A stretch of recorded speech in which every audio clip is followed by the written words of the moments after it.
Keep trekking. It's not just a channel, it's an adventure. So get your boots on and come with us.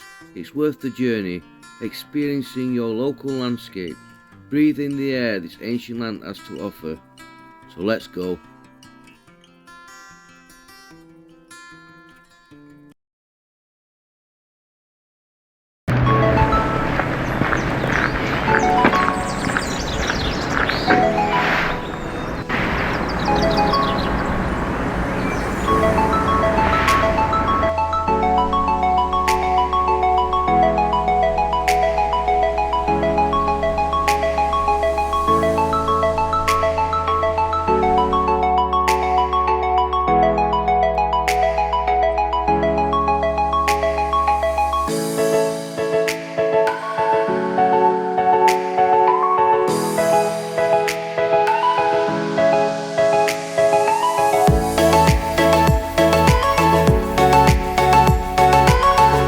What I'm standing in now was the Prior's range. I presume that this was his private quarters. That obviously was his old fireplace, and I think that all there used to have a door, and that's where he kept his sacrament stuff. I'm not religious, I'm not up with things like that, to be honest. But yeah, this was his range. It was built 13th and 14th century. This was rebuilt or added on to, but obviously destroyed with the dissolution of the monasteries in the 16th century by a said one Henry VIII. After the dissolution of the monasteries in 1536, the whole place was bought by the Earl of Shrewsbury, and it was given to his son Henry Talbot and his wife, and they made home here. But I think the building that they had at the time is no longer standing. I think that was further up in the village, but the whole site and the land was given to Henry Talbot. Such a shame these places have got destroyed. Absolutely beautiful. Where I'm standing at the moment is at the cloister, which basically all this area that's green grass at the sides was all covered in. We had a roof around it, and there would have been pillars holding the roof up, and it was basically their recreation place. Excuse the voice in the background, just shouting a dog there. But this would have been their recreation ground, and there would have been some sort of fountain or something in the middle, some sort of monument, maybe a statue or a fountain, and it led off to all different domestic rooms like bedrooms and kitchens and things. But this is where the cloister used to stand, which is the bang centre of the abbey.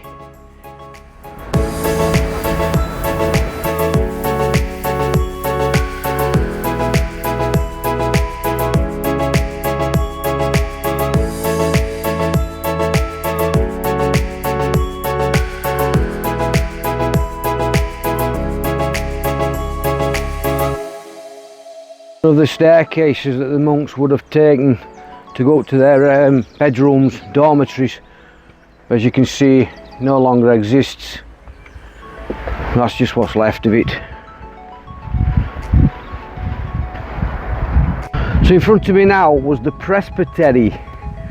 It was built in the 15th century, extending to the church, which is that section there. And the presbytery was the top end where the high altar was, where every day the monks would gather and say mass and prayer. This is the raised platform area where the high altar was. So I would have been walking up where the choir stalls would have been, well, the monks, where the monks would have sung, looking back down to the bottom end of the church, there where the rest of the monks would have gathered. And this is where the choristers would have been. I don't know what they called them there and then, but this is the presbytery, and round about here is where the high altar was. In fact, if I zoom down, it actually says site of the high altar. And right above that, where the trees are, you wouldn't have been looking at the trees, you would have been looking through a big glass window. That's the site of the high altar here at Mount Bretton Priory. Just getting off the history bit for a moment. A lot of English heritage places and National Trust places aren't free to get into. That's not a bad backdrop, is it? Are not free to get into, and this one is, and it's a lovely site, and I'm actually surprised they're not charging you to get in. There must be a reason why they don't. But it's a lovely site and there's loads to see. But when you start getting that,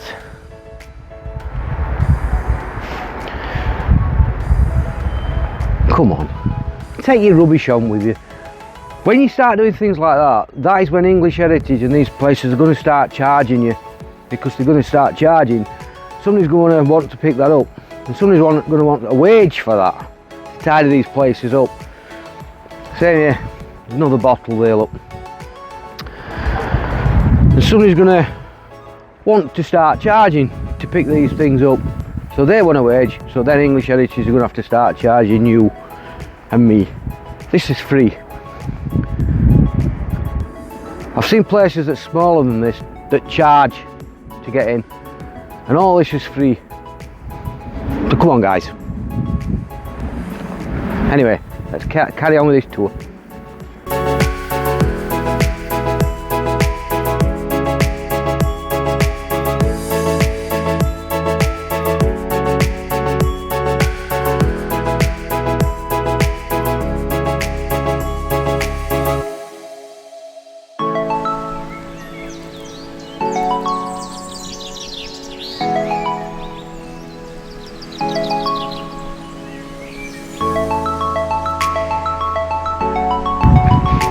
So these outbuildings here, this is the old infirmary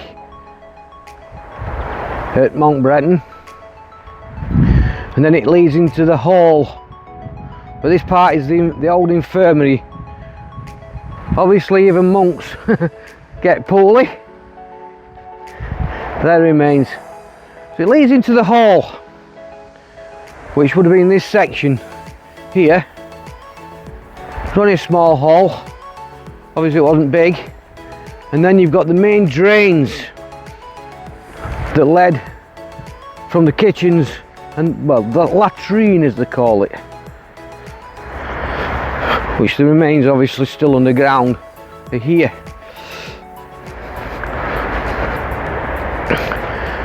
Leads over towards the kitchen area, and that is the remains of the old guest house when people used to come, like visiting priests and certain dignitaries. That's the remains of the guest house. Let me just step over the walks. I don't like standing on old ancient monuments. That's the guest house. I'm actually stood in the main room, the main hall now, which you're looking back up towards the main priory, walking over towards the kitchens. So now in front of me is the kitchens. That's the section there, is the old lobby area. This is the old kitchens. Now the drainage section, like I mentioned, that's still drainage. It's one of the best preserved monastic drains in Europe. I can understand why. Absolutely fantastic. But that's basically a quick tour around Mount Bretton Priory here in Barnsley. I hope you enjoyed this one. Now let's get on with the wee trek.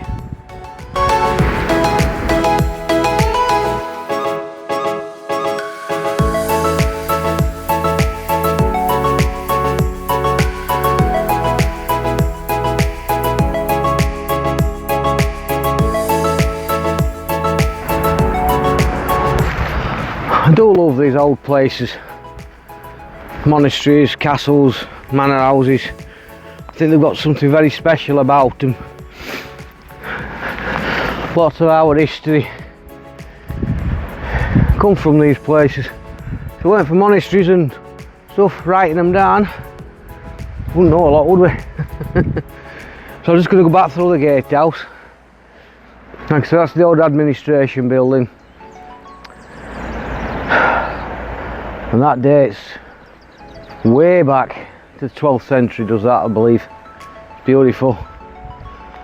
So I'm just going back through the old gatehouse. And we'll start a wee trek today. Just thought I'm starting here, I might as well do this little bit. Can't leave this out, can I? How gorgeous. I mean, come on.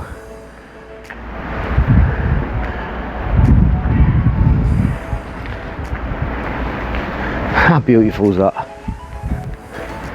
Absolutely stunning. Let me find out when that actual gatehouse were administration building were built.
Bretton Priory was built in the year 1154 by a local landowner called Adam Fitzswain.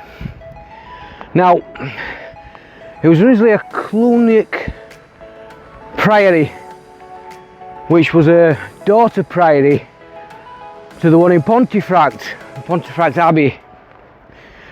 But they had a big dispute about priors that was being appointed. But in 1281, the dispute was settled.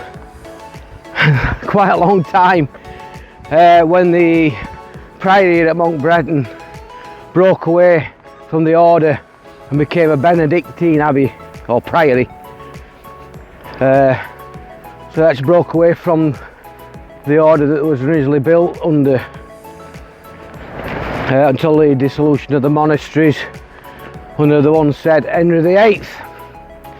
If you don't know that history, I suggest you look that up. Played a major part in British history, did that. We're now on a branch line of the Trans-Pennine Trail. I just can't stay away.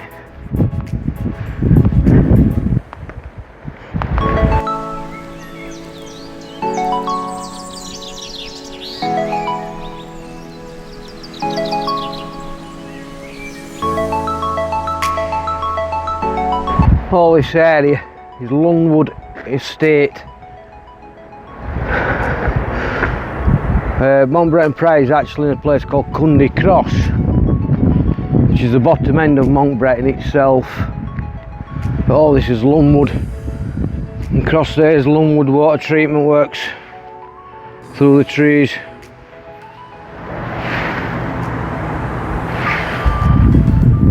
Just walking on the old Trans-Pennine Trail branch line.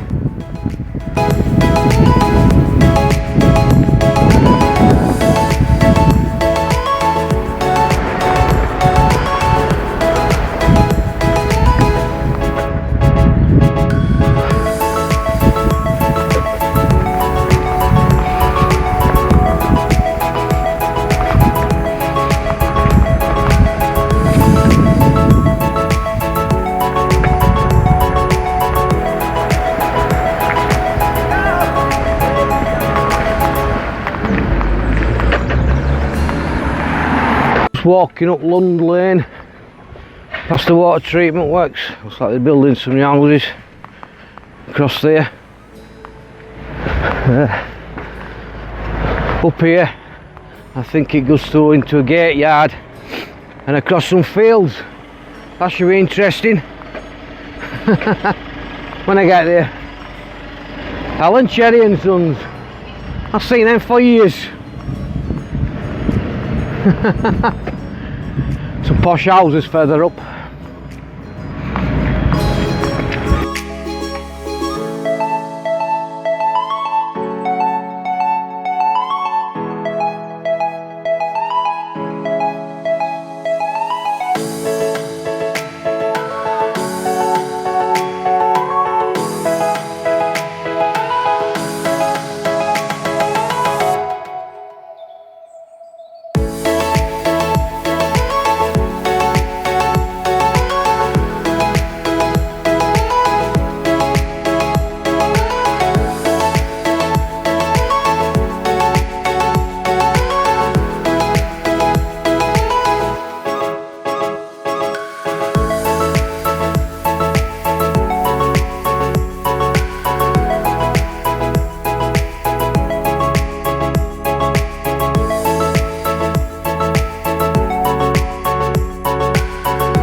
Last time me and Phil did this trail, I think we did it for his Facebook page.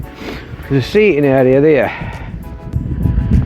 and just at the bottom of here there was a cabin. Now they're locked up toilets that you can see. The cabin stood round about this area, and no surprise for us, it usually stands about here.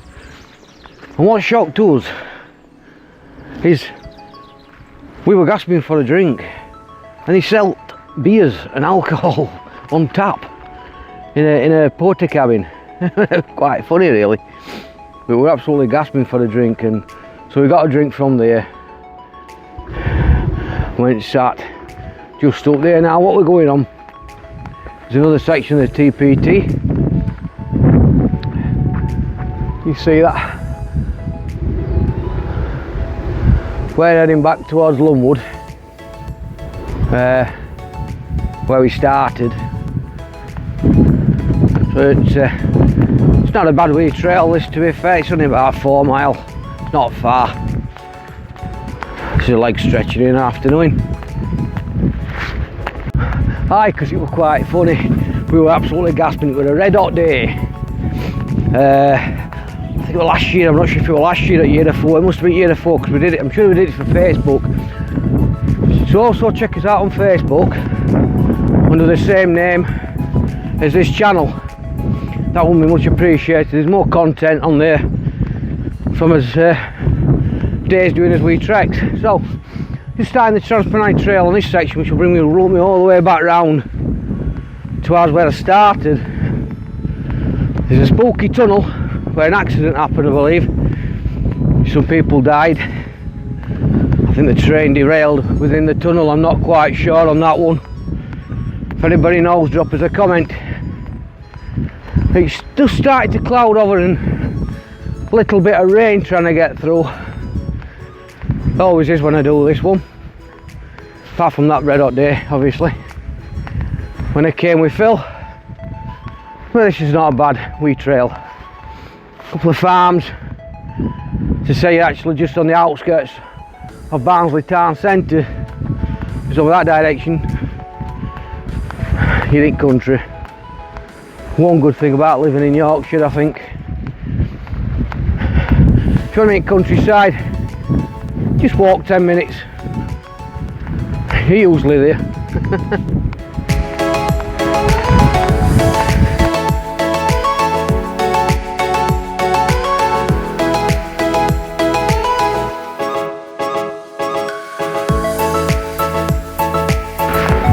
Just approaching the first bridge that crosses the Transpennine Trail here. It's quite nice. Slightly different make to the ones that's on the Transpennine Trail that we have back in Stocksbridge and runs to Penistone, Dunford Bridge, the main line. This is obviously a branch line, but different brick. But I love the architecture, absolutely amazing. What did the Victorians know what we don't know today? Just about to enter Ardsley Viaduct. It's quite a big viaduct. Ooh, little robin. Quite a big viaduct. The views from up here are amazing. Once I get down into the middle of the big viaduct, you can see for miles around. But it's absolutely beautiful up here. You can see right into Barnsley town centre, and then up towards the north. That's up towards north. There's not a great deal to see that way. You can see how high it is. But if I come over this direction, you can see down towards Barnsley town centre.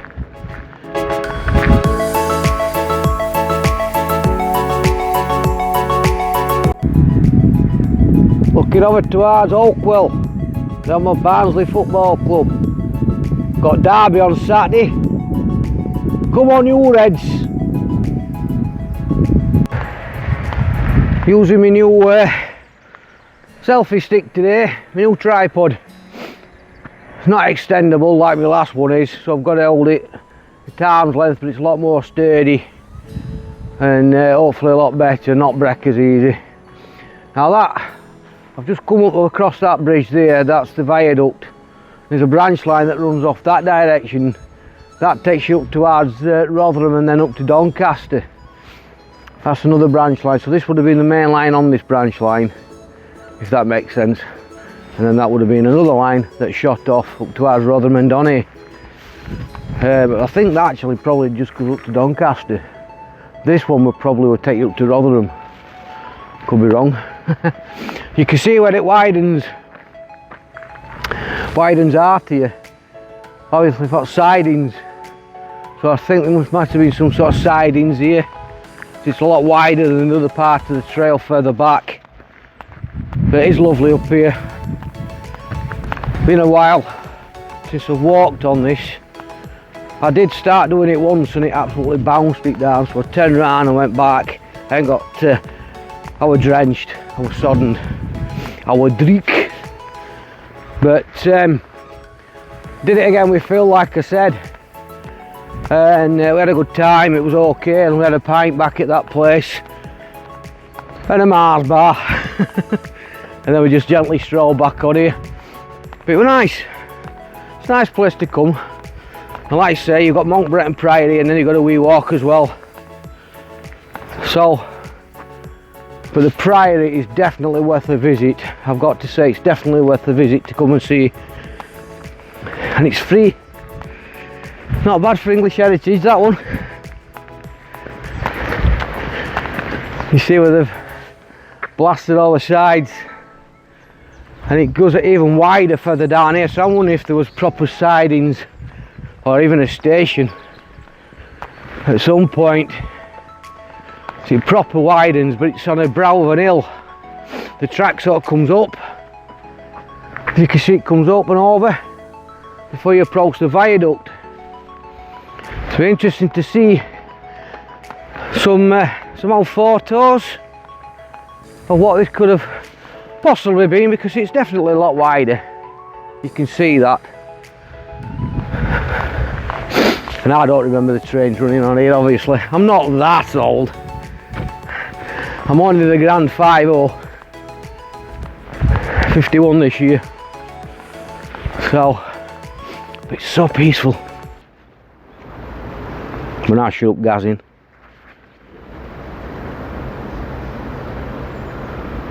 Can't hear a thing.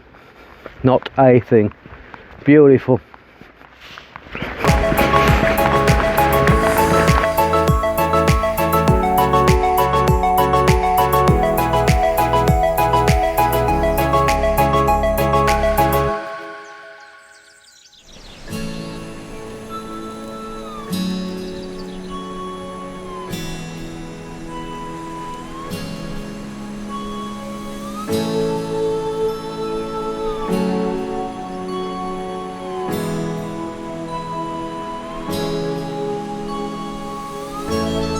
Quite strange today because I'm not seeing a single soul.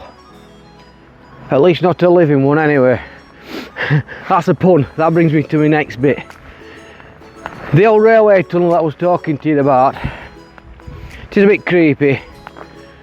I don't know any information about it really. It's only what I've been told, and that was probably wrong. So if anybody knows out about this tunnel, I think it's Ardsley Tunnel, please drop us a comment. But it's quite spooky, as all these railway tunnels are. I'll flip you around so you can have a look. There you go. Let me zoom in. I think these tunnels are quite spooky, to be fair.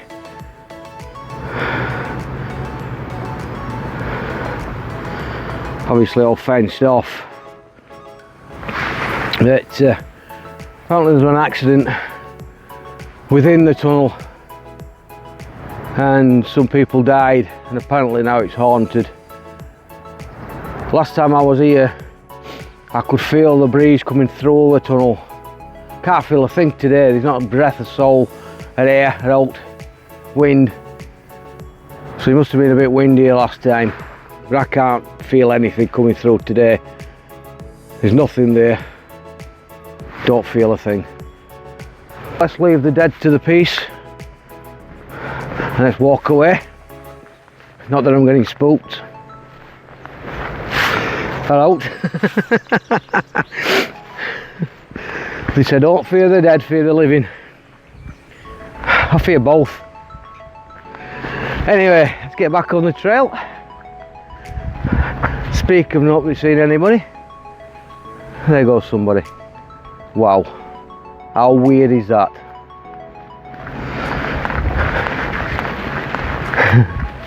Let's crack on.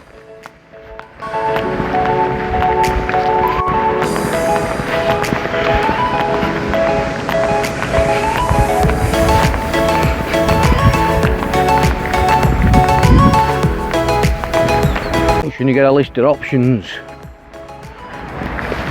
You can follow that bridleway, that direction, or you can go straight forward, which takes you south, which will take you back onto the bottom main road. But I don't want to go that direction. I want to follow the TPT north, which if I carried on, it's the one I went on earlier, would take me up to Wakefield. I can go all the way up to Wakefield on that one. But I ain't doing that today. I'm just going to follow it and go back to where I started.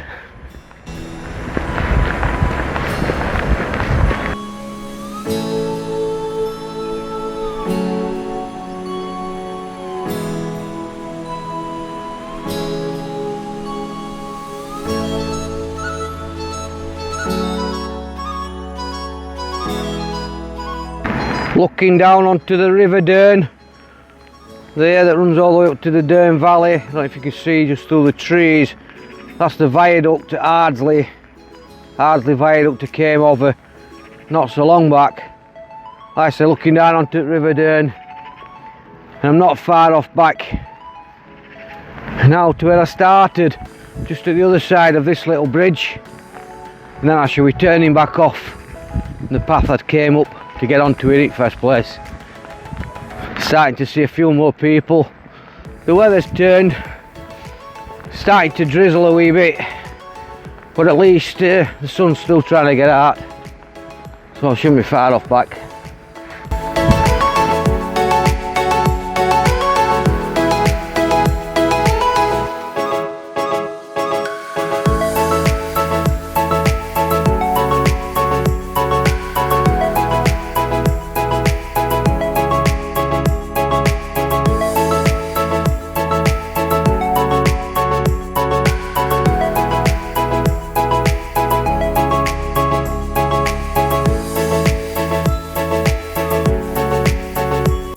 Why does it always rain on me? I must have done something wrong in a past life. Probably singing. 5 minutes back front car and it's raining. Not bouncing it down, but it's raining now, nevertheless. Can't believe it, every time. Every time. Ah, wait man!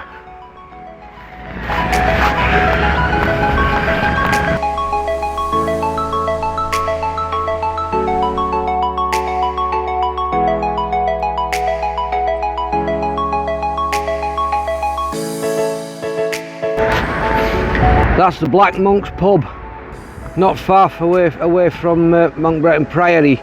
There's a watermill associated with the priory. That was built in the 17th century. Obviously there was a mill there before, or a building. They reckon it was rebuilt with a stone from the priory itself. And that's on the main road going into Barnsley. Beautiful building.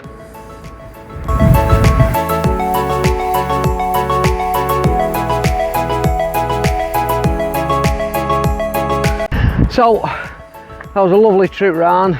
The gatehouse of the priory in the background there is a perfect place to end this vlog. So the gates are now locked, it closes at 3 o'clock. So thank you very much for watching. Please check us out on Facebook as well. It's been an absolute great trail, that one. Nice wee leg stretcher. So till I see you next time, J-Art, keep trekking and trek on. See you again.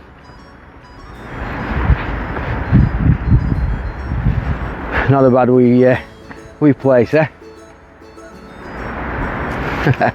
See you again.